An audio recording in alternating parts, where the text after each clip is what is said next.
Yeah, this is one of those days, where all the cliches kick in. Yeah, like the Boy Scouts, be prepared. You may want to batten down the hatches, whatever the hell that means. Hold on to your hat.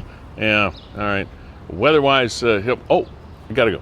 Hey, welcome to Season 5, Episode 15 of Niagara 411 Live with Sterry. We are fueled by Gales Gas Bars. We are powered by WeeStream.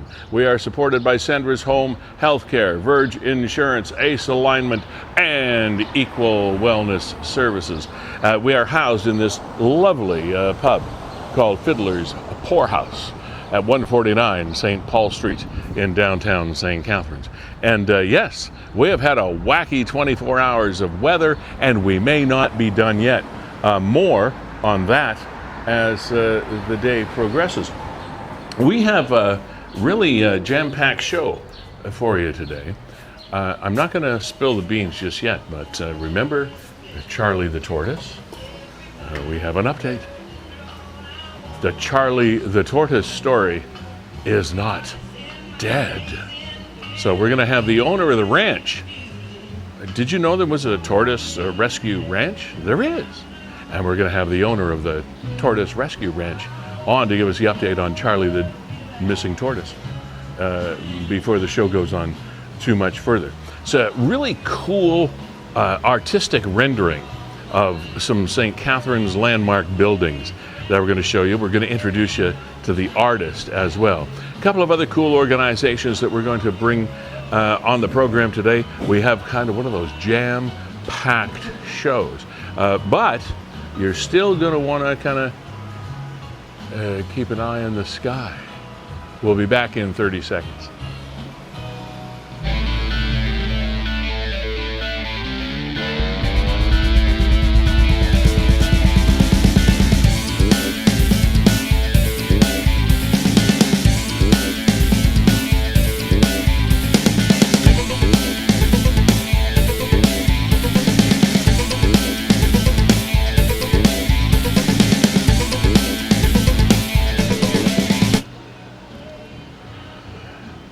And a hello once again from the lovely Fiddler's Poorhouse. That, ladies and gentlemen, is our fantastic Hollywood-style set that you see there.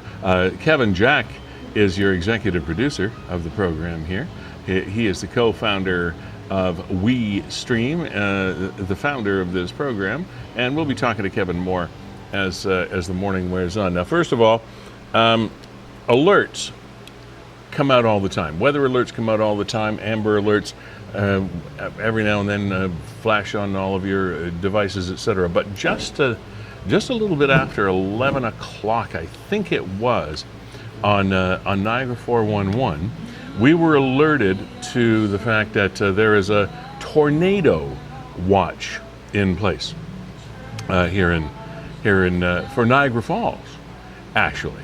So there it is, that came up. Well, okay, it was issued at 10:45. We saw it on Niagara 411 about 11:04, I think it was. Conditions favorable for the development of thunderstorms, which may produce tornadoes, strong winds, heavy rain, also possible. And there were a lot of comments about that. People are, you are interesting people. We are all interesting people, and it is really quite amazing sometimes the reactions to this. We never get any of this in Niagara Falls. I don't see anything out there right now. It's just pretty good. Well, tornadoes and severe storms can come up pretty fast. So I ask you this question. Would you rather be warned about something that never happens, or would you have something happen that you were never warned about? You can't have it both ways. Weather is an inexact science, as we all know. We use it sometimes as jokes, like weathermen are the only people that can be wrong 80% of the time and still get paid. We have all those weatherman or weather person kind of jokes. But in all seriousness, when these conditions exist, isn't it the job of the professionals that follow these things to say, hey, there is a risk. We don't know how big the risk is, but there is a risk. So be watching the skies. Be on the lookout. Be prepared to take shelter if required. If it's not required, bonus. So the warning came and the warning went, and the threat came and the threat went, and we're all good to go. Bob's your uncle, bonus. But how about if you're not warned about something? How about if we don't tell you that there is a warning out there? Because nothing really happens in Niagara Falls anyway like that. We'll get some heavy rain and some storms and stuff, but nothing ever happens like tornadoes. And then and so we don't put it out there. And then all of a sudden, something blows through town and takes buildings with it and hurts people. And you'd be saying, why didn't somebody warn us about this? It's a lose-lose situation. So, you've been warned. Maybe needfully, maybe needlessly, but there you go. And apparently that warning for a possible tornado or severe storms in the Niagara Falls area, which of course bleeds into St. Catharines and St. David's and Niagara-on-the-Lake and all those other our connected communities, apparently that is in effect until 12:01 a.m. tomorrow. All right? So, we've done our job, Kevin. We have done the warning, and I think that's what we should do. Where's this snowmageddon they're talking about? I don't see any snowmageddon. I don't see any other. This never happens. Why are they telling us all this stuff's going to happen? None of that shit ever happens around. Hey, don't shoot the messenger. You're not wrong. You're not wrong, Lee. I know I'm not wrong. Here's what I'm going to do, though. I'm going to tell everybody what to do. If you're watching Niagara 411, like I am, on the old computer screen here, so you do a refresh. Zoom. Okay, refreshed. So we are streaming live. Then what you do is you hit this little button called share. So we'd appreciate it if you did that. Just share, and then you hit this other little blue square that says share now. And we're out there. We are connected to the community. So yes, we have been warned. And of course we've been warned by the Union of the Liquor Control Board of Ontario for some time now that if the government didn't shape up, they would ship out. And they did. Last Friday, at 12:01 a.m. Last Friday, in other words, late Thursday night, about 9,000 LCBO workers went out on the picket lines as talks broke down. And my goodness, hasn't there been a lot of back and forth on that one, as there always is when any organization goes on strike. Whenever there is any sort of labor dispute, there are always no shortage of comments on either side of that situation. And has it affected you? I guess that's our question of the day. Kevin and I were having a chat about this earlier. We were wondering if we should throw that question out and say, has it affected you? Has it changed the way you live your life?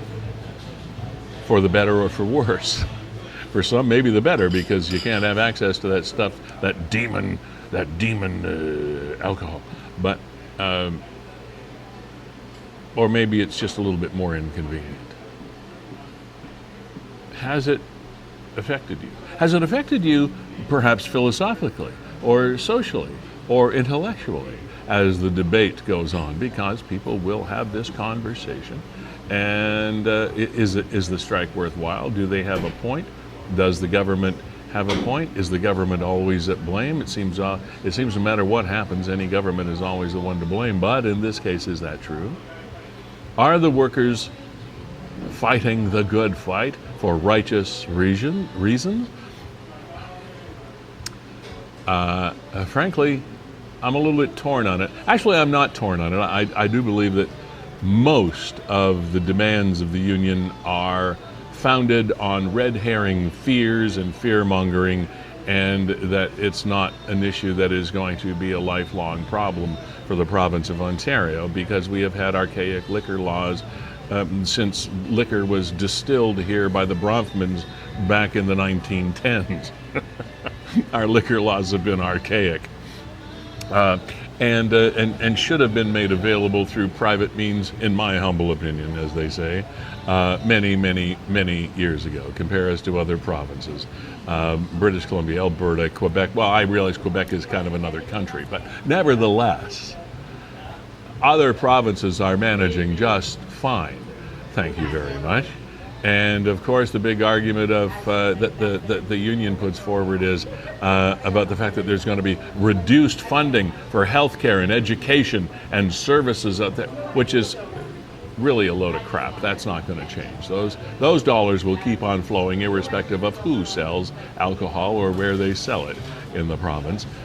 People are not going to have worse or better healthcare regardless of whether the strike is settled. And our healthcare situation, as everybody has alluded to so far, is kind of in the tank anyway, because waiting times in emergency rooms are still 8, 9, 10 hours, and maybe come back tomorrow because we can't get to you. I mean, that's an emergency room.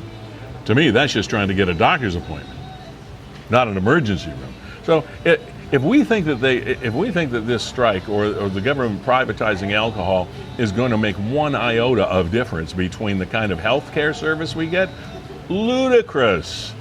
And education, same thing, ludicrous, doesn't make sense. It's all about convenience for the customer, that's all it is. It's about convenience. And LCBO employees are not going to be losing their jobs. I can almost guarantee it. I've lived in many provinces across this country that have privatized alcohol sales, living in harmony with public and government-run alcohol distribution centers.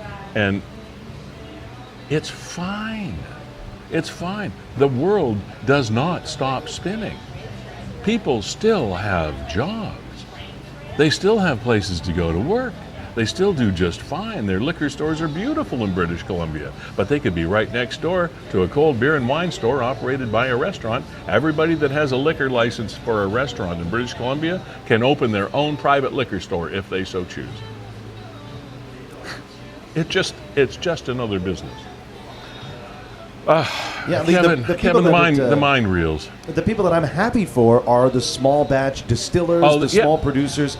I ran into a guy last summer, and he and his wife were kind of on the verge of retirement, and they had a bit of a passion project, and they started a company, a brand of ready-to-drink alcoholic beverages, your White Claws, your seltzers, things like that. Entrepreneur.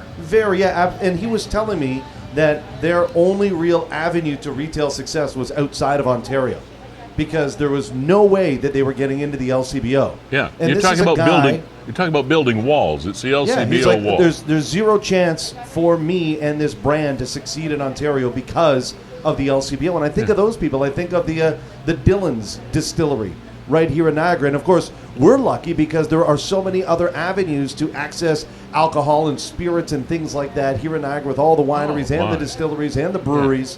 Yeah. But I think about those people who now will have more options to sell their stuff. I mean, I live right down the road from King's Court Winery. There's a guy where it's like, well, you're small batch, so you have zero chance of getting in the LCBO. And I know some wines are allowed and whatever, and it's up, but you know, it'd be nice. It'd be nice. See, I agree with you. Here's the danger. In my, again, humble opinion, I know it's a cliche, but that's what we have to say. In my humble opinion,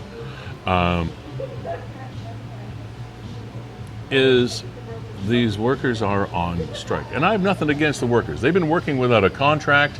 I understand it. And yes, they should have a contract. They should have some sort of framework within which they work that they agree on.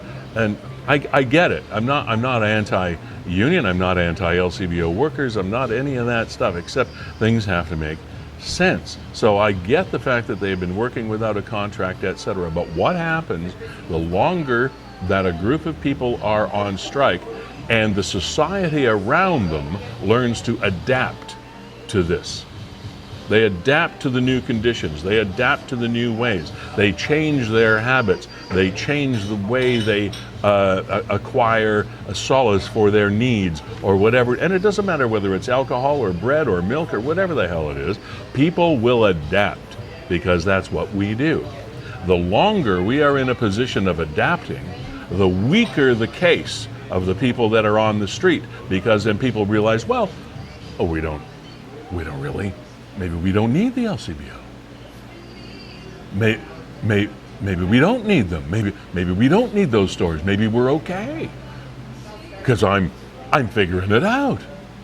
Well, the longer we figure it out, the more harm it does the people that are out carrying signs with ludicrous claims like hurting healthcare and education and all the rest of this hoo-ha. It's a double-edged sword, folks. It's a very thin line you walk when you do this.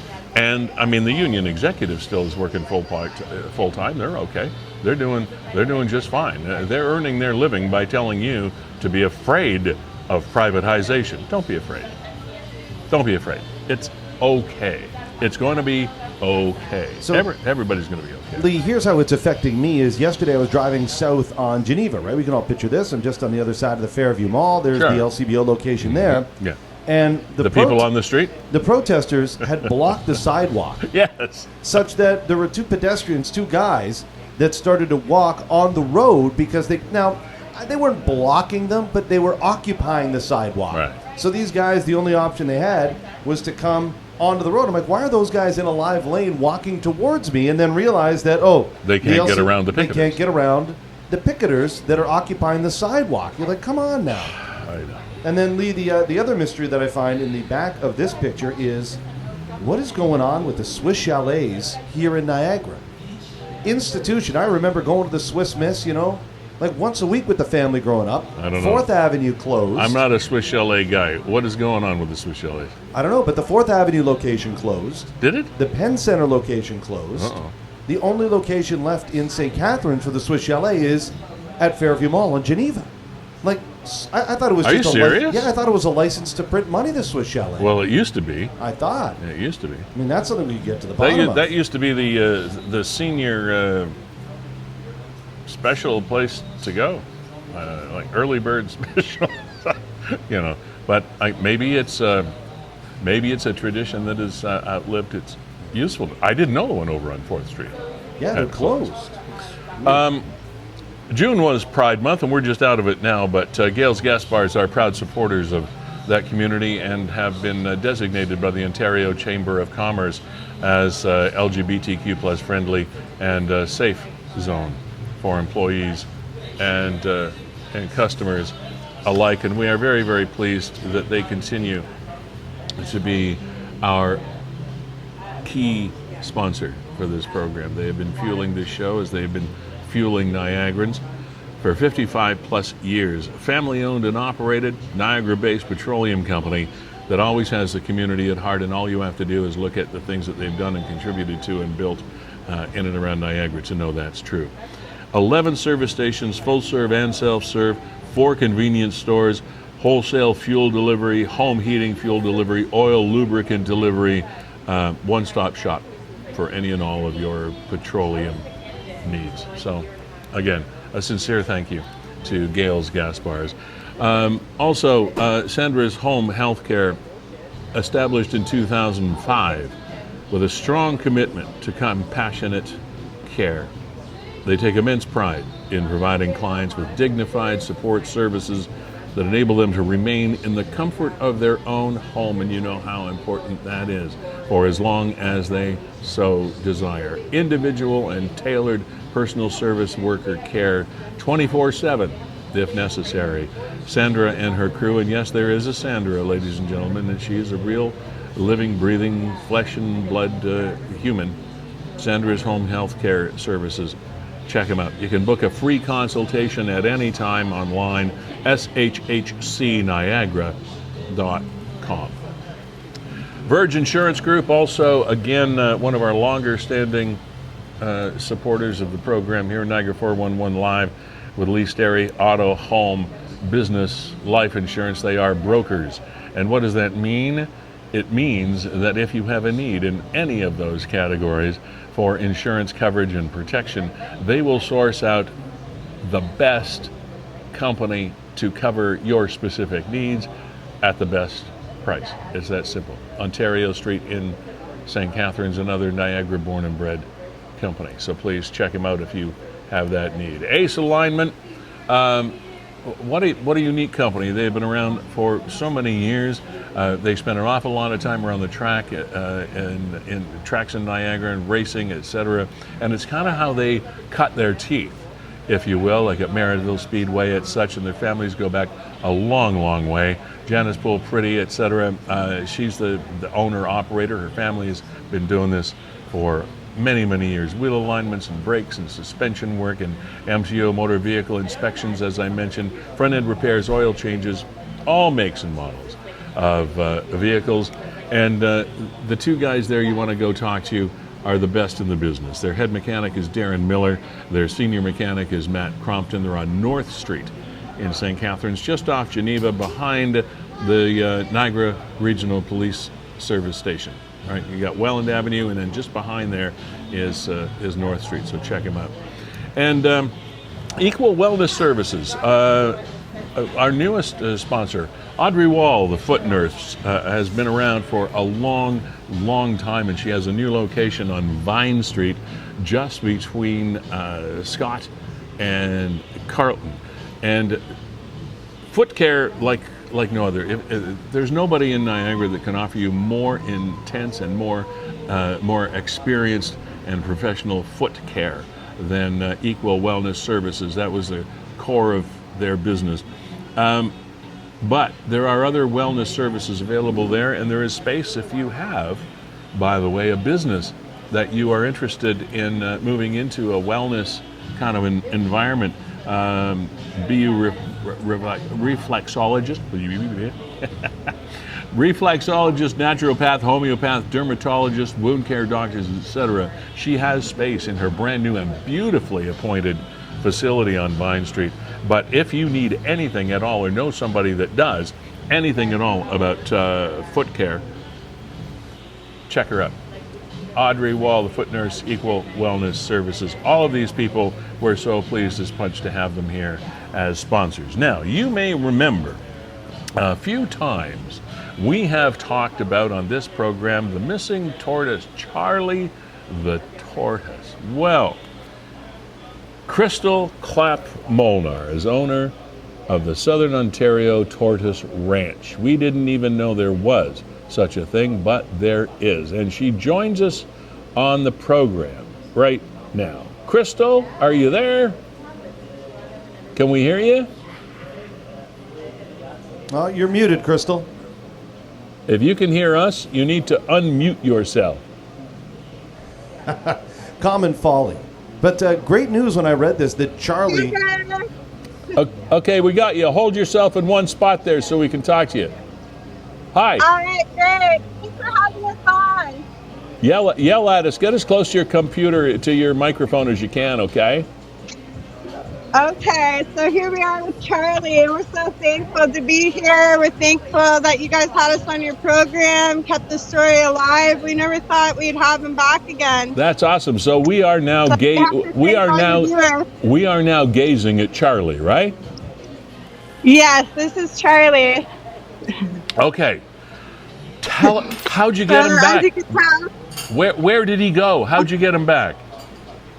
so some people, farmers, were working over on Troop Road, which is a dead-end road just behind our house here, and they saw him sitting on the side of the road in the bush.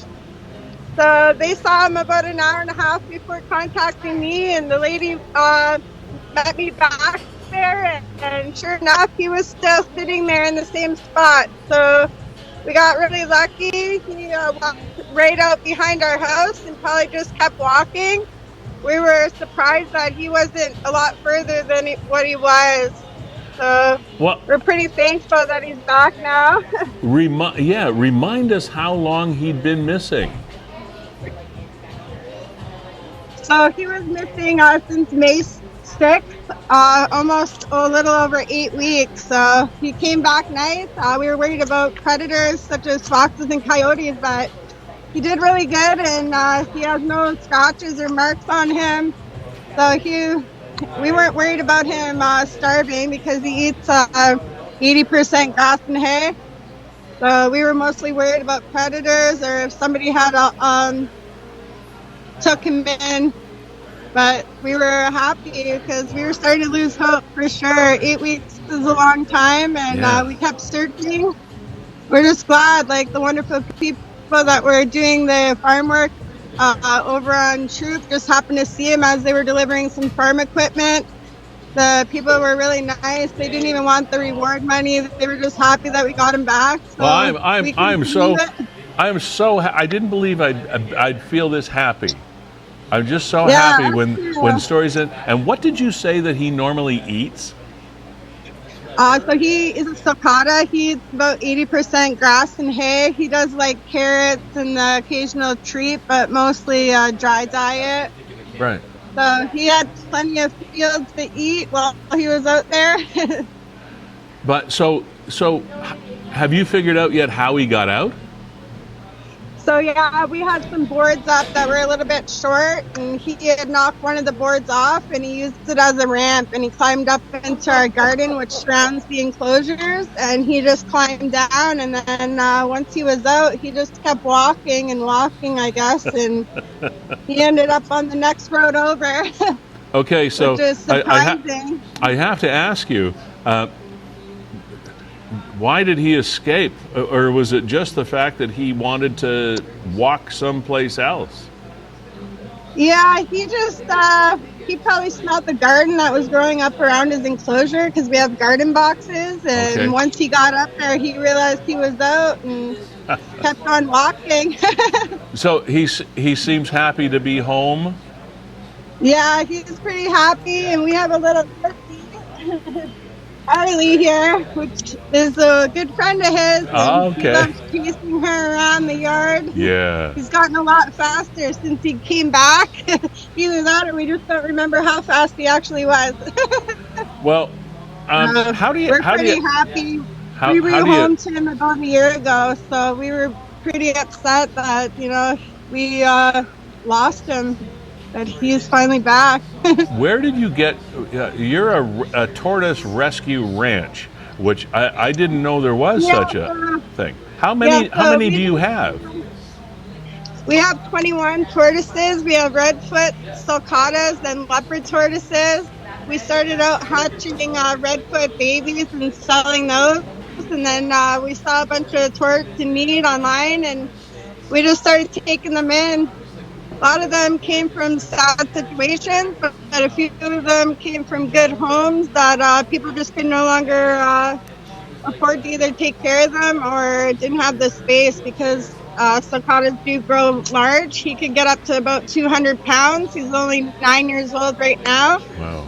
And he's already at 50 pounds. So we also have a 12-year-old sulcata that his growth is a little bit stunted. From the small enclosure that he was in. So he's actually older than Charlie, but he's a lot smaller. His growth is a bit stunted.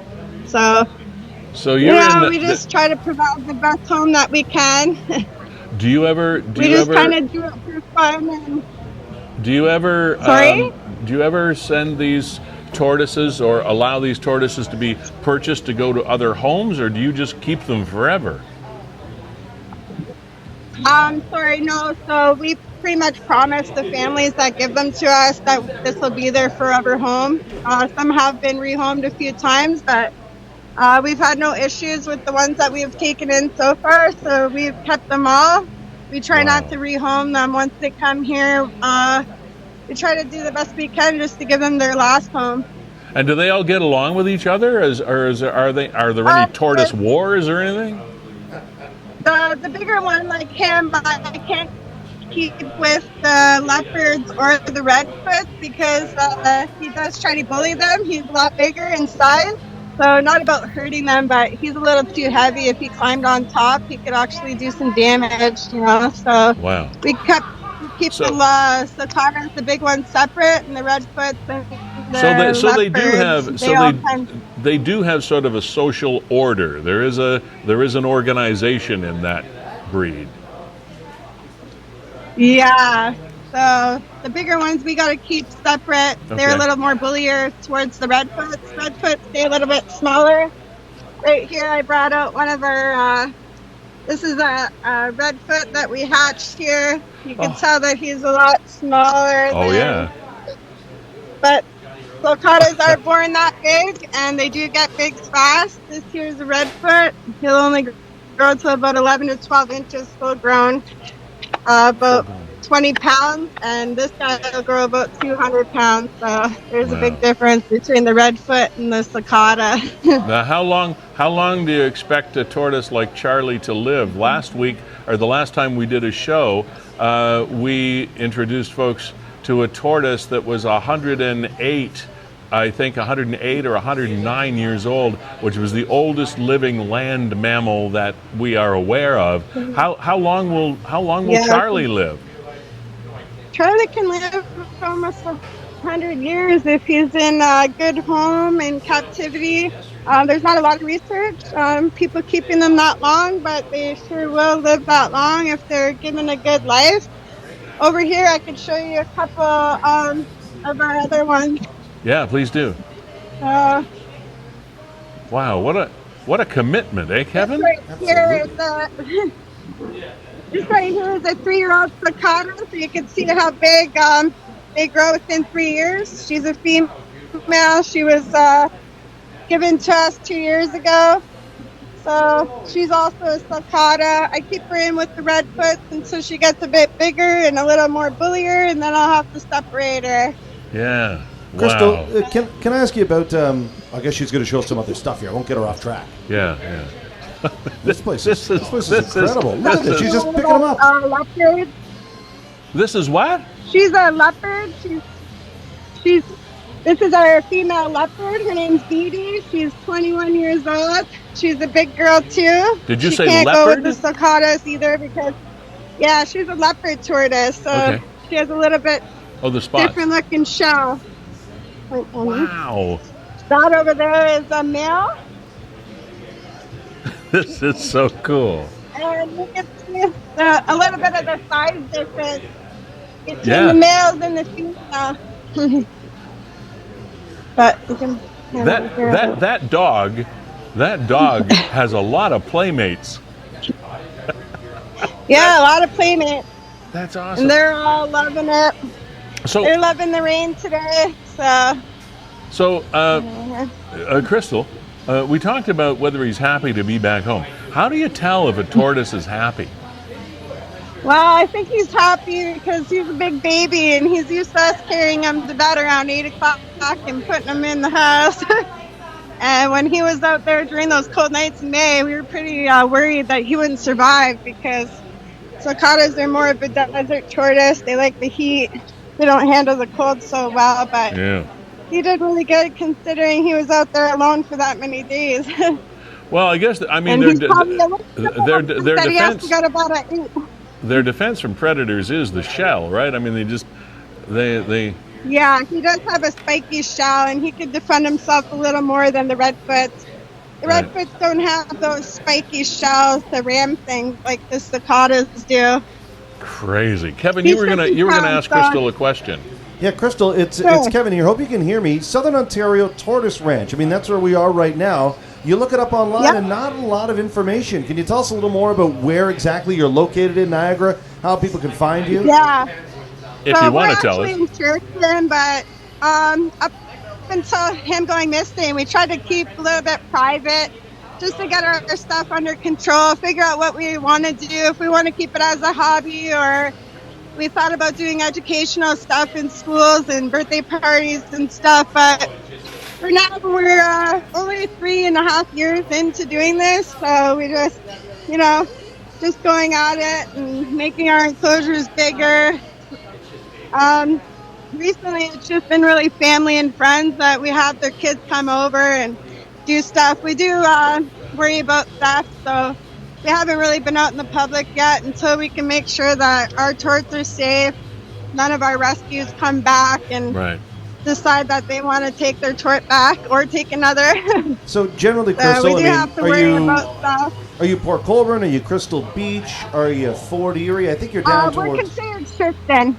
Okay. Yeah, we're considered Sherkston. Okay. Just general idea. I mean, people don't really know if we're talking to somebody in Grimsby or we're talking to somebody in Sherkston. Yeah. Well, that Yeah, is no, we're in Sherton.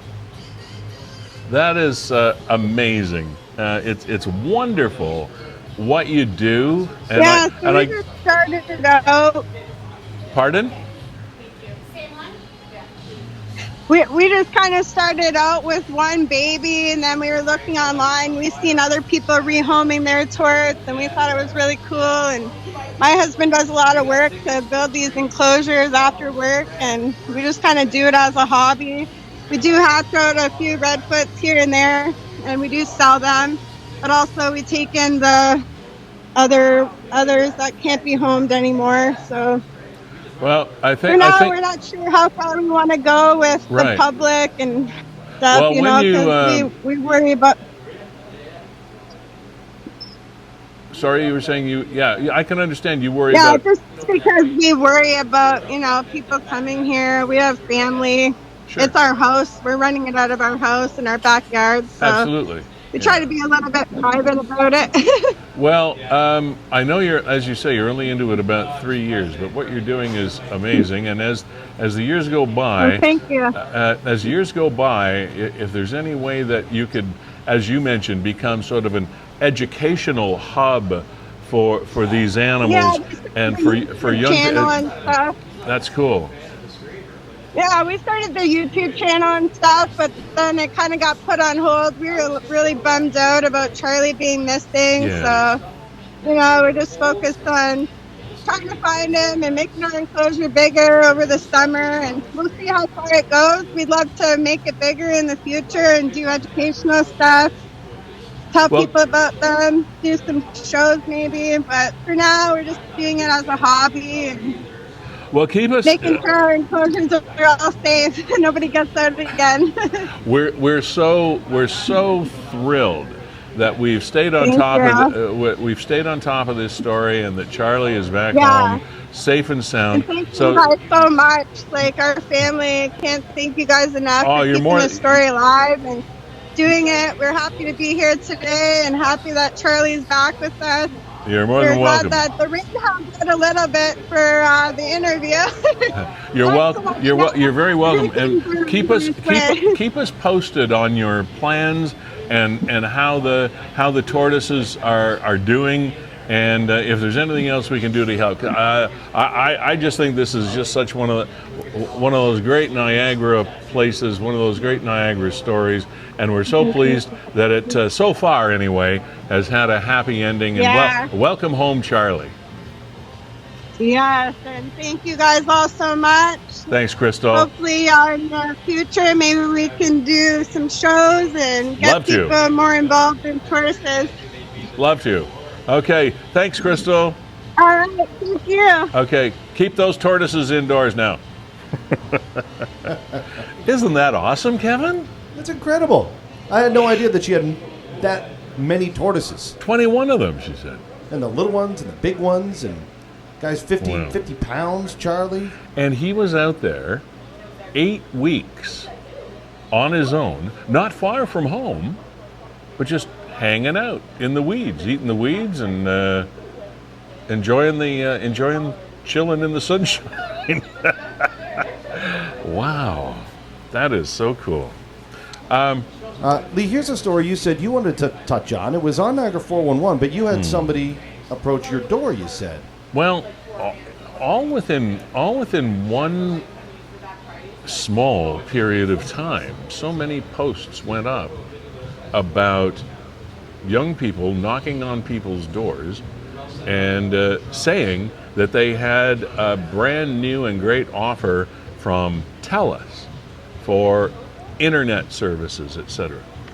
Telephone, internet, and whatnot, big bundle and a great deal. And I had one of those as well. The strange thing that I thought when this young girl came to my door, and she was very pleasant, and she was a fast talker, and she had her patter down great. I mean, she sounded like a legit door-to-door salesperson because she was darn good at what she did. I shut her down in a hurry, though, but because I don't do door-to-door stuff. I just don't. But what I was going to say, what got me is, Kevin, it happened at like 10 after 9 at night. Now that for general telemarketers, if you know anything about sales and door-to-door door-to-door marketing, that is very late. Almost never will you get somebody knocking on your door past 7 o'clock. It just doesn't happen. So that was the first alarm, because my wife and I are in the rec room watching TV. Ding dong! What the heck is going on? I thought it was a neighbor giving us some news about another neighbor or something, because we have a pretty close neighborhood. But no, there was this young girl with a lanyard around her neck saying "Tell us" and all. She looked very official in her little outfit and all the rest of it. And she, But it was not this girl. not this girl. Okay, because the comments, Lee, blew me away. And then for you to say, yeah, they knocked on my door too. Yeah, they did. It's amazing how widespread this is. And it's like it was all happening within a couple of days. Like boom, boom, boom, boom. All these things started showing up. There you go, Sean Bell. We've had him on this program before, St. Catharines author. Yeah, this does not happen. We had a guy show up this past Saturday of a long weekend, 8 p.m. No, doesn't happen. But they were doing it.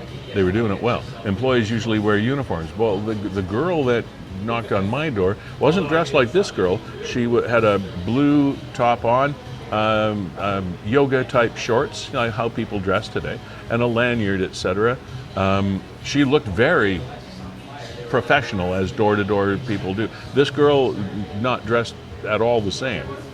So, and yes, it is a tip-off because they usually do wear some sort of uniform when they come and talk to you. But even that can be faked. That doesn't really mean a hill of beans. This is crazy. Same individual with a mail went into my mom's house in St. Catharines. Yeah, and At Tell what us on my they door, 820 Beamsville. She was in front porch of a gentleman's house, Delta Drive, Niagara Falls tonight. And what it appears that they're trying to do is somehow get inside the house, even if it's just into the vestibule, the foyer, or whatever. I guess to just have a look around and see if it's worthwhile coming back. I don't know. Or do they get you to sign up and make a deposit? I don't know really what the scam is. I'm not sure what the motivation is, what their end desire is from these door-to-door visits. However, the thing is, they are not real. For whatever their motive is, they are not real. Telus was contacted. We do not have any promotions going on door-to-door at the moment.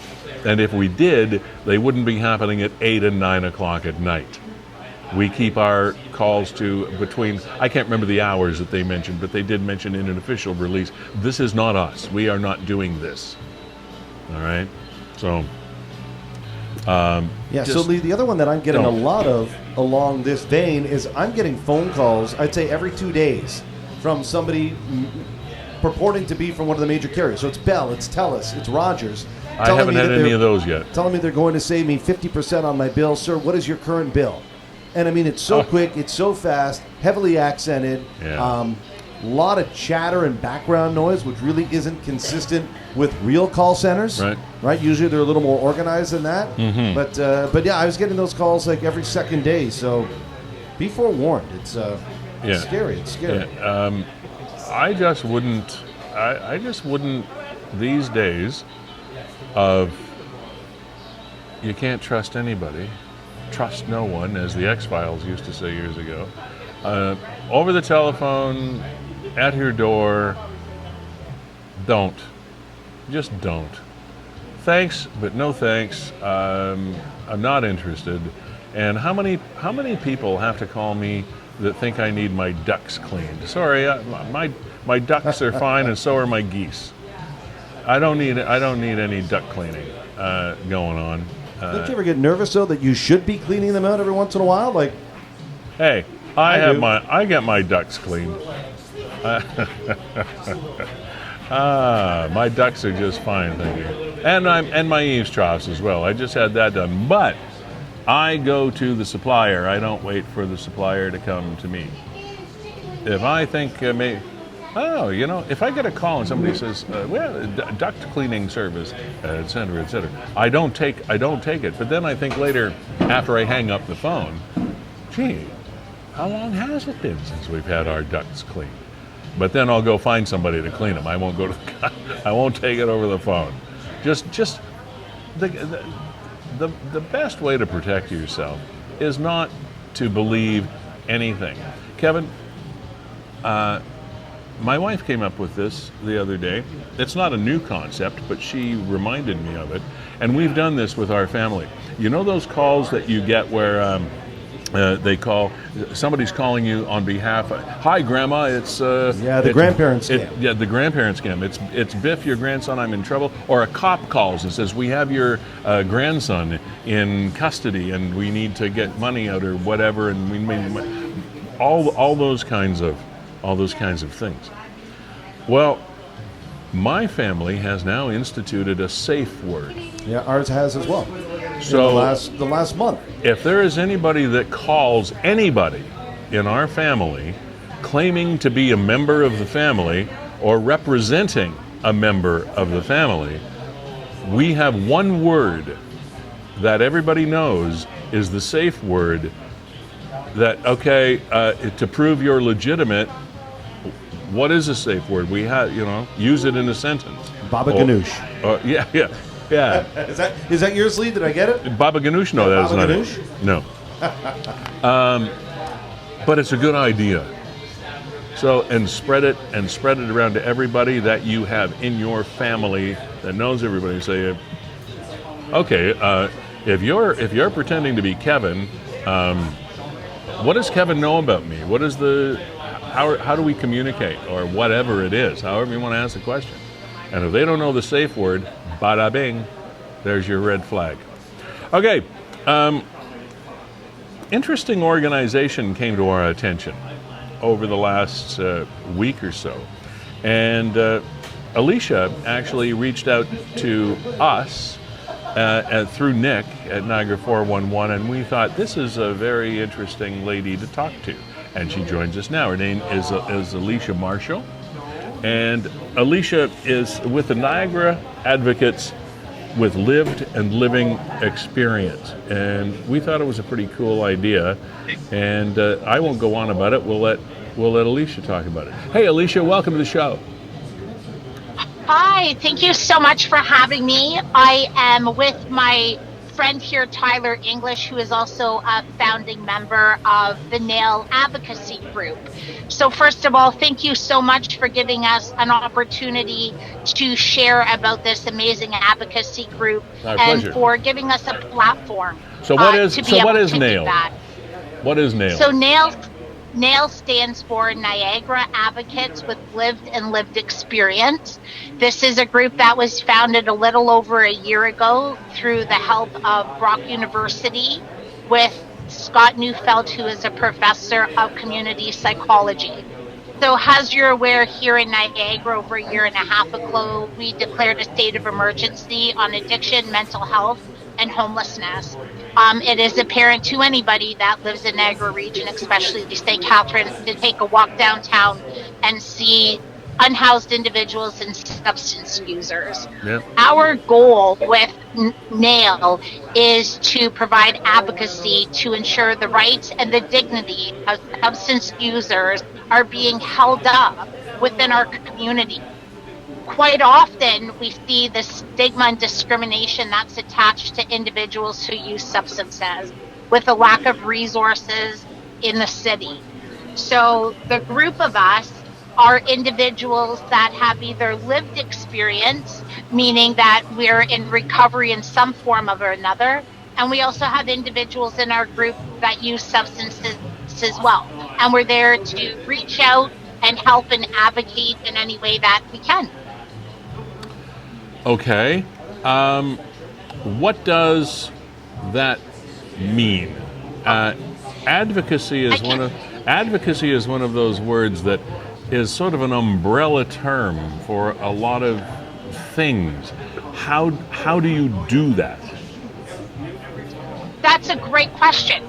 So one of the things that we do, that we have started to do, is every Thursday night, our group receives a massive bread donation. We go out to unhoused individuals. We hand out our loaves of bread with peanut butter jam. We offer access to services if they need to call shelters to see if there's beds available. Maybe there's an individual that's part of the shelter system that feels that because they're a substance user, that their right and dignity is not being upheld, they can reach out to us and we can advocate on their behalf, whether that means going to a level of government, reaching out to MPs and so forth. One thing I would add, Hi. what I would say, so yeah, like what? Sorry, One Tyler. thing I would, You have to get closer to the mic, Tyler, because you're clipping out on me here. yeah, I think we're in the middle of a torrential rainstorm out here. This is a unique opportunity for an interview. Just saying. I don't know if you can hear. There's going to be some background. So one thing I would say is advocacy means something different. So each of the individuals that we represent are somebody's son, there's somebody's daughter, there's somebody's father, mother, family member, or friend, right? And often they get overlooked. They don't have a lot of people that are speaking out for them. And do I possess the capabilities to speak for everybody? No. But one thing I can do is I can speak on my experience being looked down upon and lean into that when supporting any other individuals that might live with substance use. What is your experience, you two? For me, I have lived experience. Really briefly stem from untreated trauma due to sexual abuse. At the age of 14, I was introduced to substances, and for the next 18 years, a day didn't go by that I didn't get high. What brought me into recovery was almost a 2-year decade addiction to crack cocaine. I accessed services, detox, lots of access of services, and I was able to recover. And part of that recovery for me is to give back. Tyler, what about you?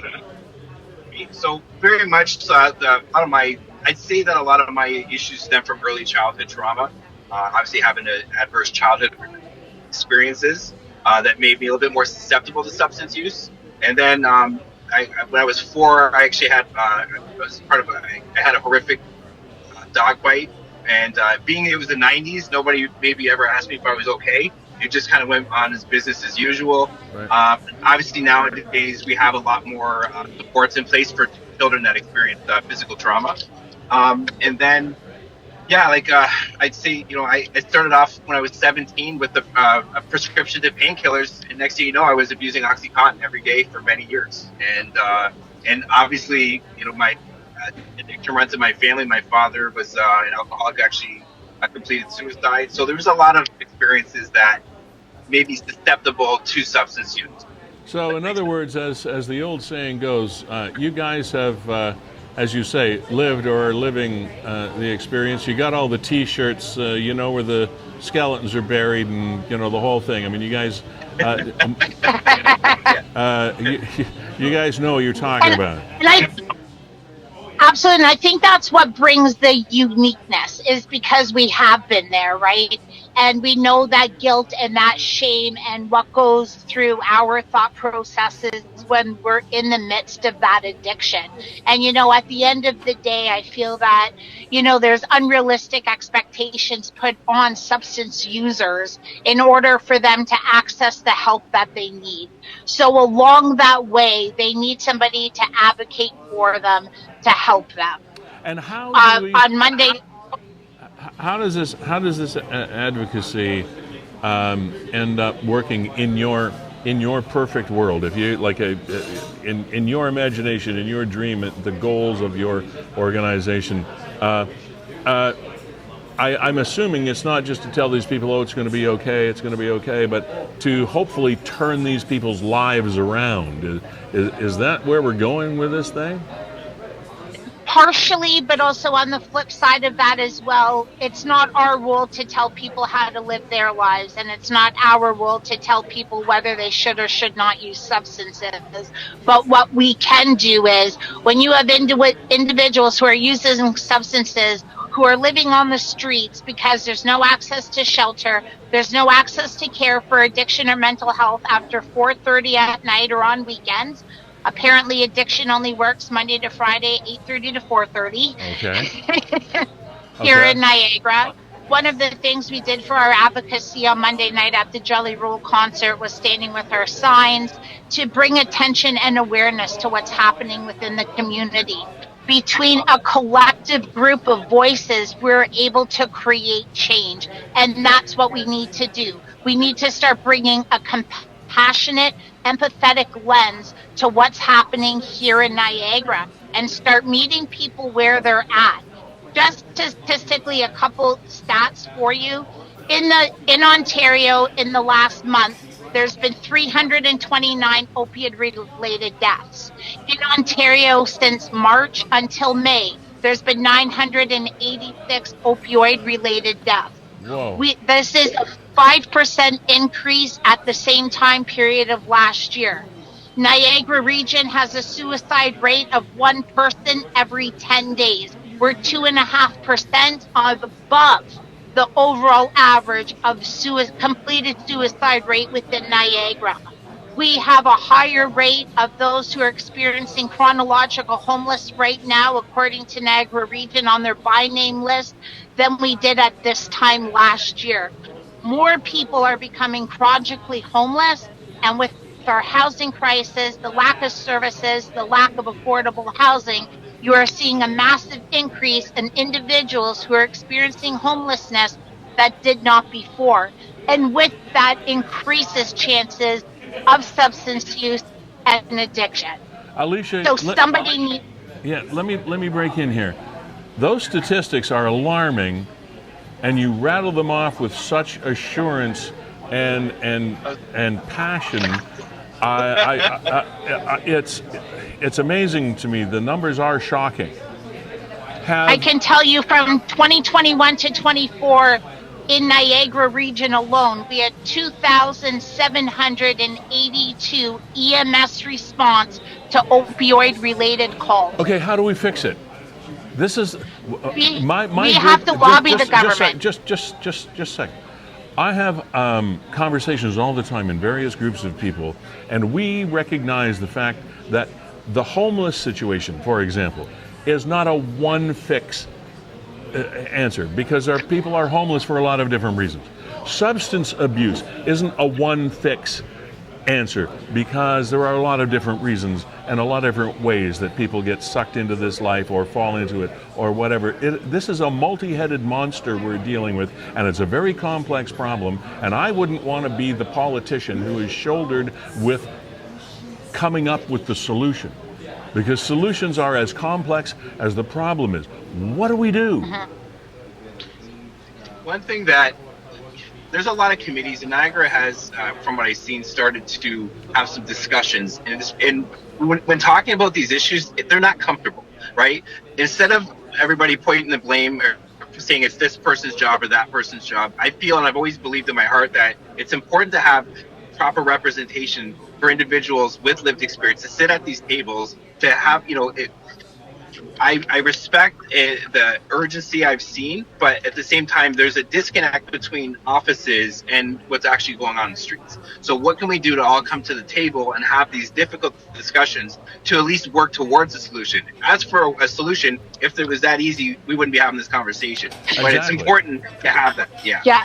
Part of that solution too is working towards and lobbying the governments to bring that awareness, to bring that attention, to look for increased funding into nonprofit organizations, for reaching out to lobbyists, to go to Queen's Park, to accessing all levels of government.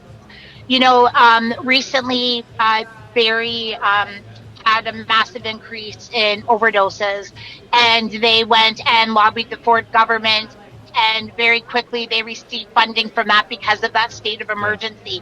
It's situations like this where we need to get that money to provide these access to services. Alicia, Tyler, we could probably talk about this all afternoon, but we have not the time. But I'll ask you one question and then wish you Godspeed, and hopefully we can talk again. Have you, as an organization, submitted a request to do a presentation in front of Niagara Regional Council by any chance?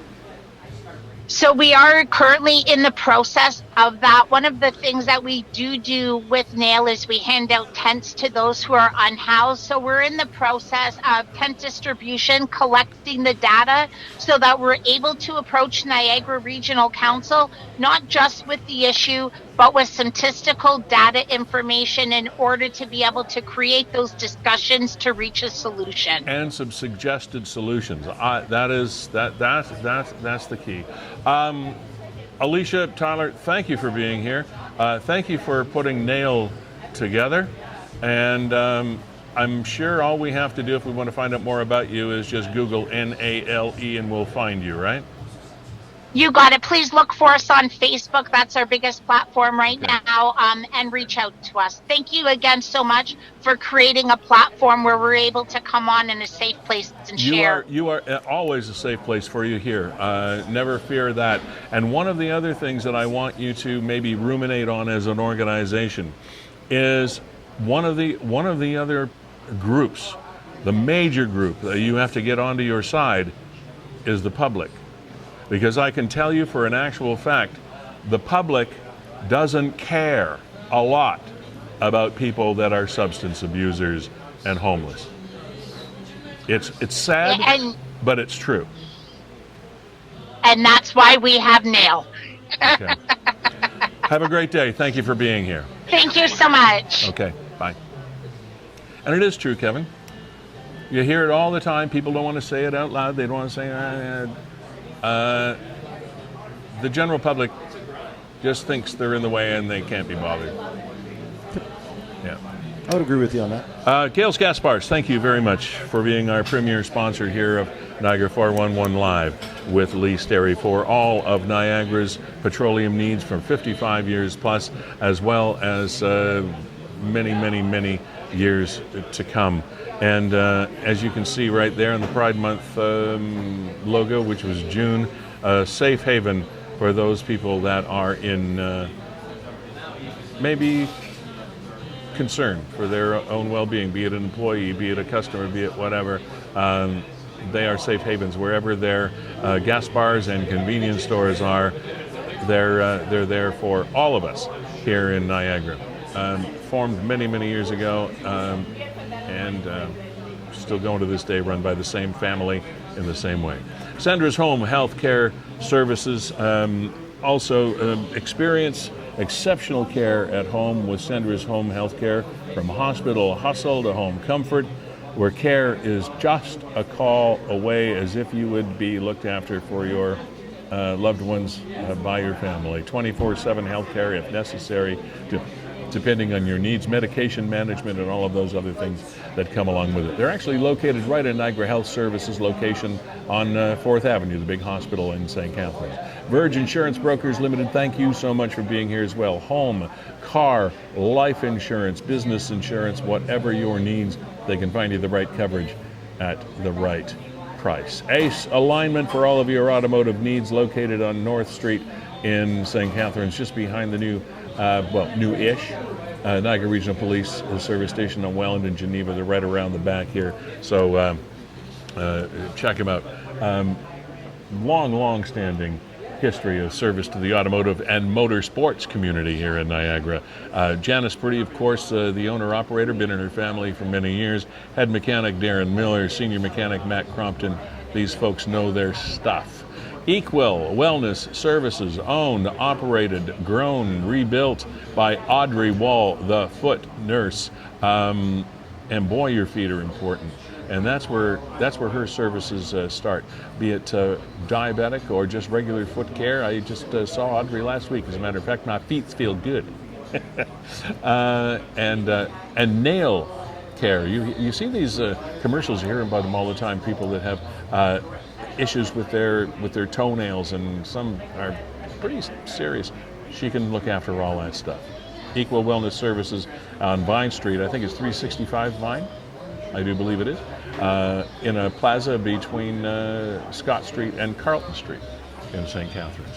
And Kevin Jack of WeeStreem, I want to have a chance to talk to you about what WeeStream's up to.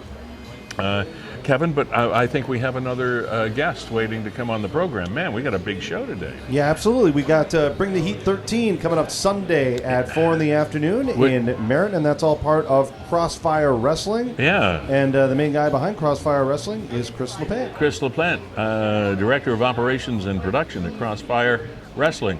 Chris, welcome to the show. How you doing, bud? Great, thank you for having me today, guys. Hey, happy to be here. So, first of all, let's start right back down to the grassroots in the beginning. Tell us about Crossfire Wrestling. Crossfire Wrestling is something I started back in 2011.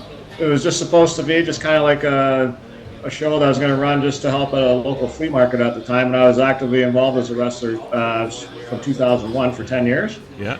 And next thing you know, we're still running today. We've been raising money for the Niagara Peninsula Foundation for Children, and we've done a lot of community work as well. So what do you do at Crossfire Wrestling? What's your mandate? What's your mantra? What's your goal? Our goal is to put on a good, clean, family-friendly entertainment that's good for all ages. People aren't afraid to have to come in to watch the show. We're very highly interactive with the fans because the fans are very important for our shows as well as sponsors as well. Like, people are believing in us to put on a good product, and they're giving some of their hard-earned money to be entertained. So tell us about the event. Yeah, our event is this Sunday. It's Bring the Heat 13.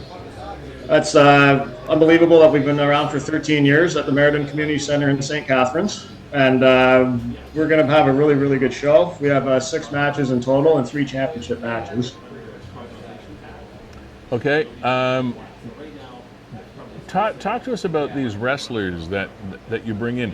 Where do they come from? I mean, we're familiar over the last few years with the WWE and those kinds of things. The great big larger than life sort of showbiz wrestlers. Where do you bring your wrestlers in from?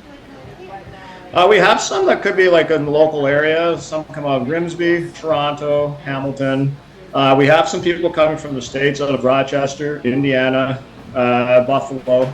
Like, it is a bit widespread, like whatever the talent we can afford to bring in. And we try to do it to keep the fans happy and mix it up with different talents. Is there a particular association that these wrestlers compete in? Like, is this show part of an organization of wrestlers, for example? Are they trying to win belts and things of that nature?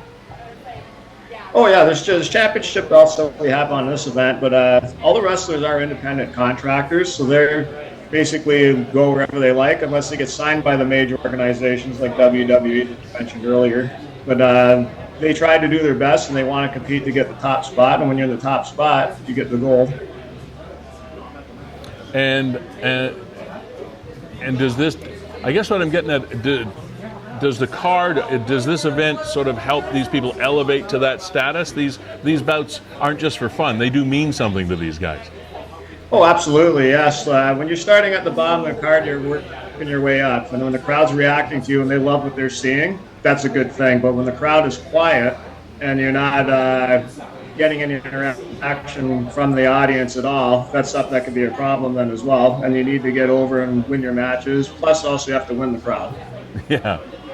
So we've got. Did you say 8 matches?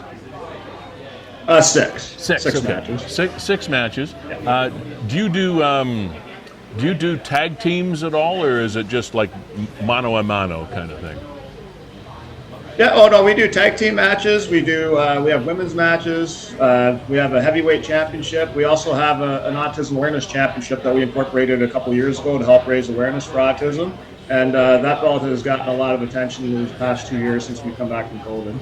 Now, wrestling can be pretty exciting. I remember my mother, God rest her soul, and she loved wrestling at whatever age. I remember taking her sometimes to bouts decades and decades ago in Niagara Falls. This is this mild-mannered, quiet woman. Put her around a wrestling ring. All hell broke loose. she just loved it. These competitions inspire that kind of passion in people, and I think it's just so much fun to watch these guys really enjoying themselves. And of course, the big question is, are they really fighting? Are they really wrestling? You probably get this question all the time. Is it real? Are these guys legitimate? How do you answer those questions? Honestly, we just show a lot of the war wounds that we got from being in the ring. There's lots of bruises, there's lots of bumps, sometimes you have cuts, and none of that is fake or just entertaining for our bodies, that's for sure. It's something that you're willing to give for the audience to try and put on a good entertaining show for them. You yourself are or were a wrestler? Yes. Yeah, I wrestled from 2001 to 2017. So when I did start Crossfire, I was wrestling on it too. And the odd time I still do a match here or there if it calls for it. It helps too with the charity. Okay, yeah. Now, does your organization, do you do any training or of people that want to get into the sport or anything like that? Well, as of right now, I don't have a school right now to train people. Like sometimes I'll give some advice, or if there are some other schools that are out of the area, because there isn't really any in Niagara, I would send them their way there, because you do need to have a good proper trainer, but a trainer that actually trains you the right way, not just somebody who's just there to take an open hand, take your money, and kind of rip people off, because that has happened in the past with some other people. So yeah. But as far as like starting a school or something, if I could, I would. It's just a matter of about having timing for it right now. So. Understood. All right, Bring the Heat, 13, Meritton Community Center, this Sunday, the 14th of July. And what does it cost us to get in? The front row VIPs are sold out. The second rows are $30 per ticket, and general admission are $25. All right, and we can buy them at the door if we want to? Yes, you can, and also I see you're at one of our favorite locations at Fiddler's Poorhouse, and they actually are a ticket location as well. We do have a couple other ticket locations as well, too. All right, so come on in for lunch to Fiddler's today and get yourself a ticket to Bring the Heat 13. That's great, Chris. Thank you for being here. Thanks for what you do, and again, bringing some more fun and entertainment to Niagara. It's always a good thing. So thank you. Thank you for having me on the show. Oh, anytime. Keep in touch. Thanks. All kinds of neat stuff going on around Niagara, Kevin. Now, we are going to have another lady on the program shortly, and she is a talented person. Her name is Della vanDokkenburg, and she currently lives in Kitchener, but she's originally from St. Catharines, and she recently paid a trip to St. Catharines and created some interpretive works of art, I guess you might say, of famous locations, iconic locations around St. Catharines. You'll recognize them when you see them, and they are so cool. She's not with us just yet, or she is. She just joined us? All right, that's cool. Let's bring her right on here. Della vanDokkenburg. I hope I'm not butchering your name, Della. No, that's perfect. Is that okay? Oh yeah, that's great. Okay, we've got you. So, I've seen a bunch of your sketches, which are phenomenal. But first of all, tell us about Della. You currently live in the Kitchener-Waterloo area, right? Mm-hmm. Yes, I've lived. But originally from St. Catharines. Yes. All right. So tell us about what you do. Well, I make sketches of buildings, and I started sketching in 2018. I decided I didn't want to be on my phone anymore, scrolling around. I wanted to do something a little bit more constructive with my time. So I decided to pick up sketching. So I carried a sketchbook with me wherever I went. Now, sorry, go ahead. No, and then I discovered urban sketching and decided that I really wanted to pursue sketching buildings because I think buildings are interesting. I think they're interesting subjects, and I think they hold a lot of stories. You are originally from St. Catharines. How long did you live here? I was born at Hotel du Hospital. I lived in Jordan Station for the first 6 years of my life. And then we moved to St. Catharines, and I lived there until I started university. And you went to university where? In Michigan. In Michigan? And Yes, and then after I graduated, we moved to Kitchener-Waterloo. My husband studied at University of Waterloo, and we never really left. Now, did you study the arts in university?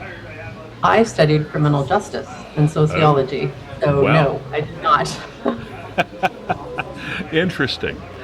We have been, while we were chatting, Kevin's been putting some of these sketches up that you did when you were on a recent trip to St. Catharines.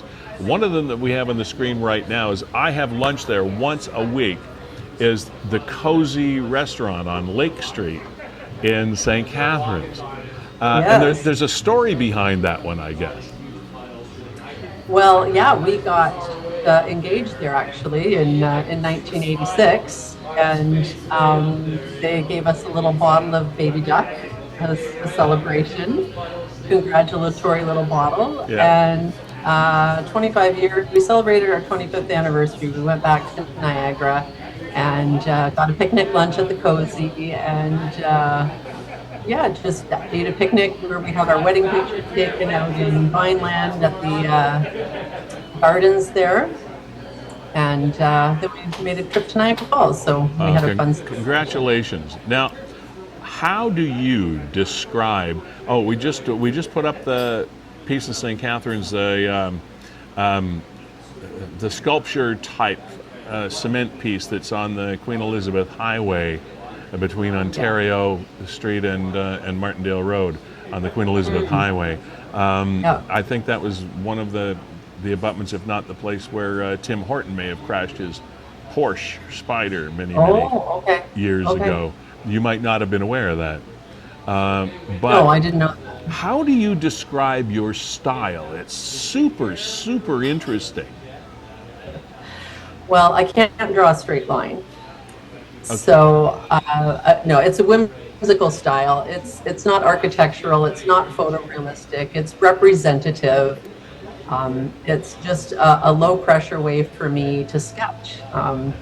I don't get caught up in perfectionism. It's more about whimsy. So it's a whimsical style. It's fascinating. It's a little bit Varga-ish. It's got some really fun lines to it. The one we're looking at right now is the one you did of the Brock University Tower with a statue out front. And it's just, and now these are, you said it's sketches. So when you do these colors, are like charcoal colors or? No, it's watercolor. It's watercolor and ink. Oh, it's watercolor, okay. Yeah. But so you do the sketch first and fill it in?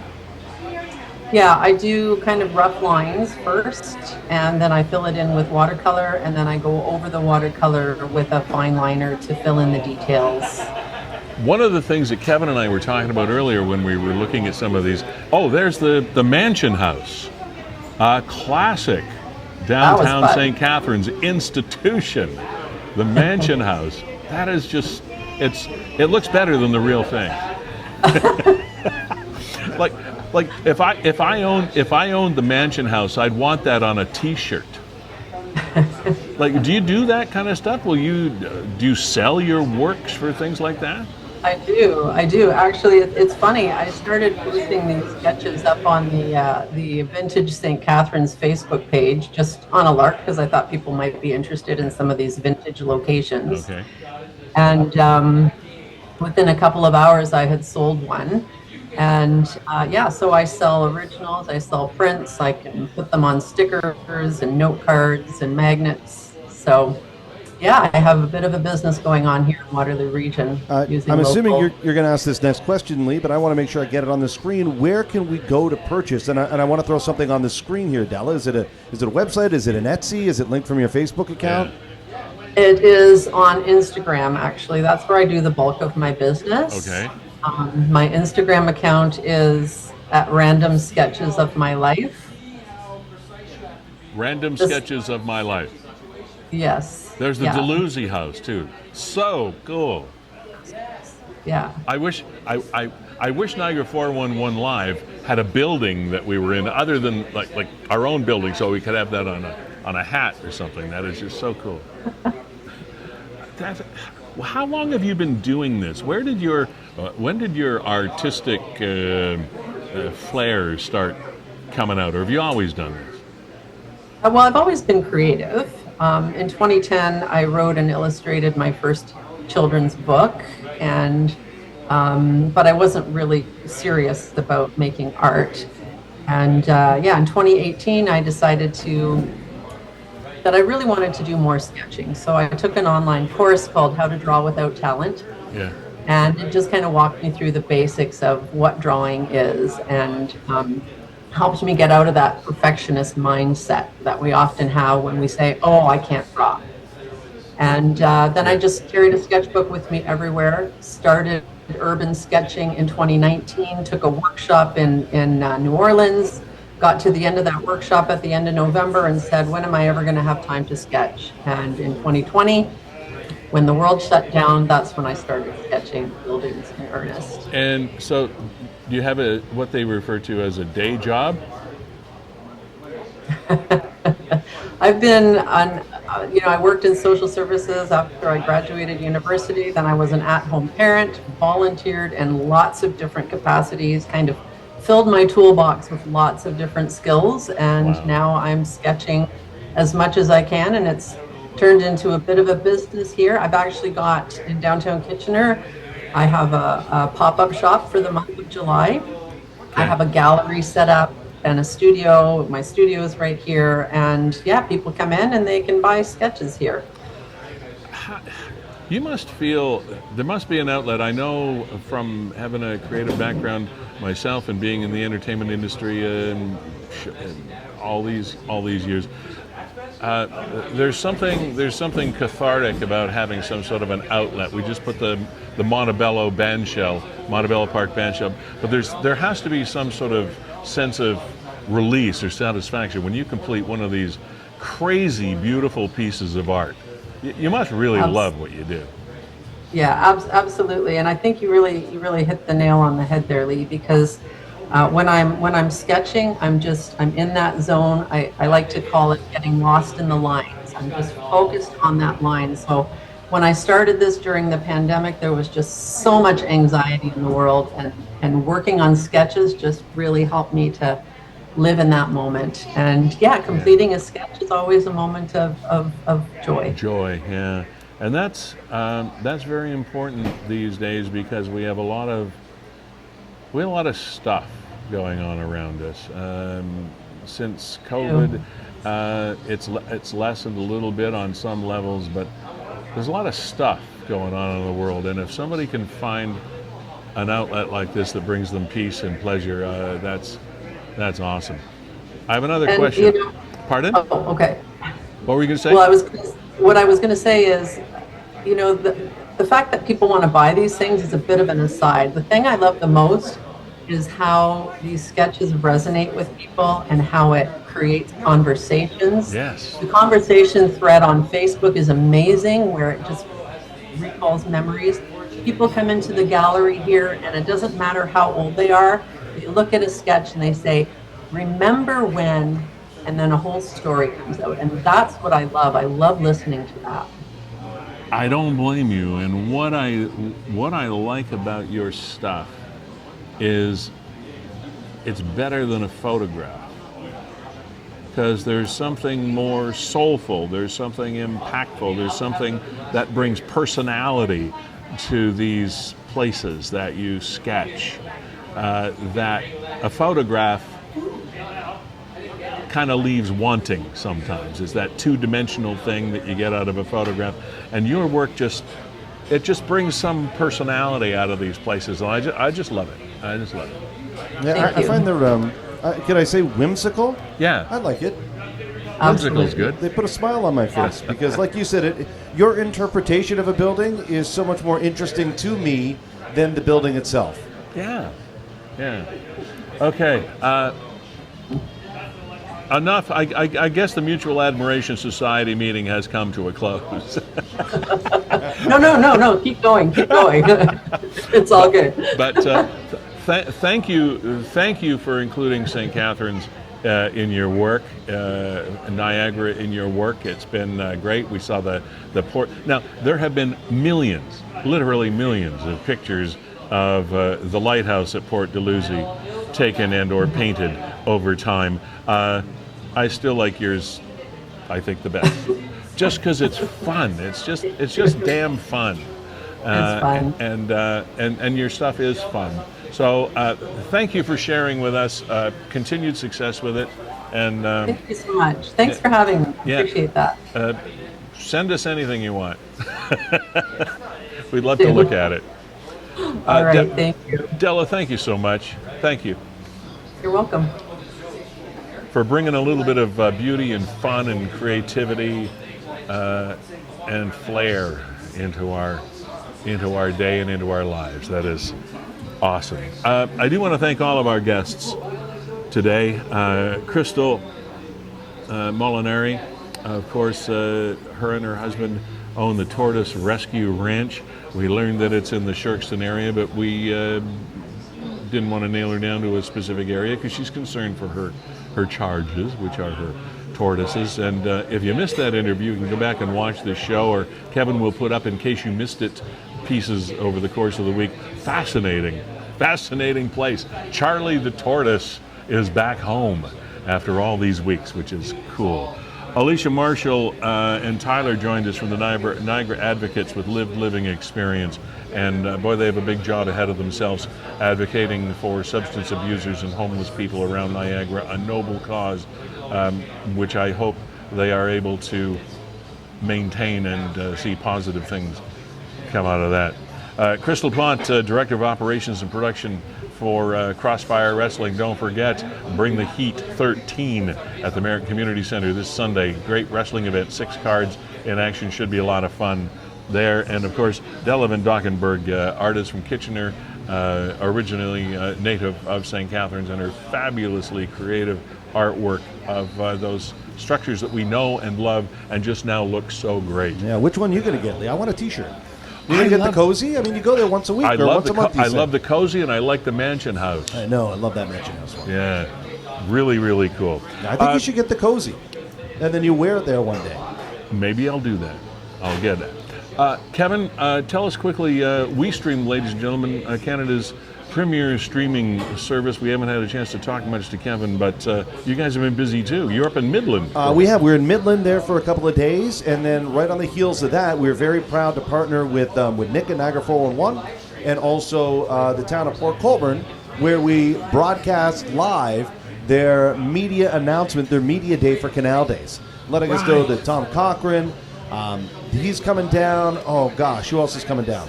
Why is it escaping me now? But well, that's what always happens. Bands, they're all coming down. They're all awesome, all Canadian bands. Oh, Billy Talent.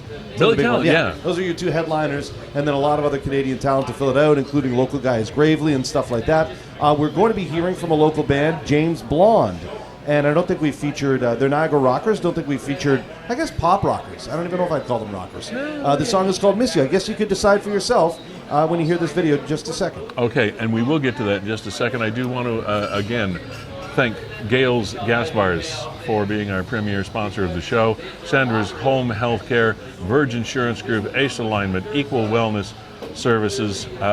Again, Season 5, Episode 15 of Niagara 411 Live with Lee Sterry, that's me, is in the books. Kevin, it's always a pleasure. Thanks for lining up such a phenomenal bunch of guests for us today. I just truly enjoyed this show thoroughly. It was just great fun today. And James Blonde is going to join us now to play us off the stage. Please feel free to come by Fiddler's Poorhouse anytime for a great meal and a pint or two. Cheers. Have yourselves a great weekend. Stay dry.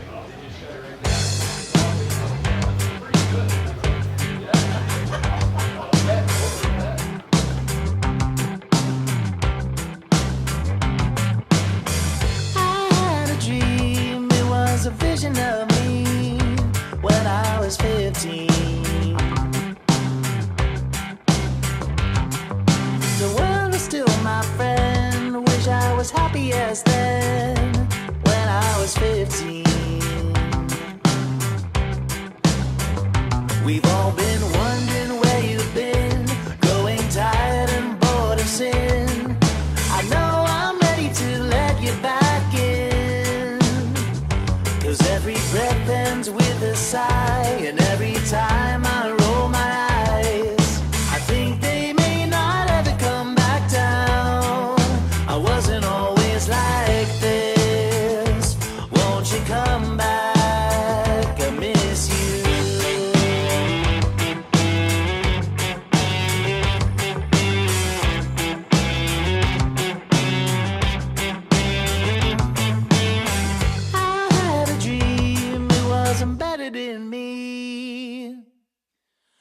when I was guilty. Where I avoid the stubborn man who fills the void with all he can. Oh, woe is me. Well, I could write a dozen songs about how it all went wrong. Feast on fear and pack it all in. Spend my days yelling at clouds, complain as much as I'm allowed. Keep my thoughts as low as my chin. I wasn't always like this. Won't you come back? I miss you. I wasn't always like this. Won't you come back? I miss you.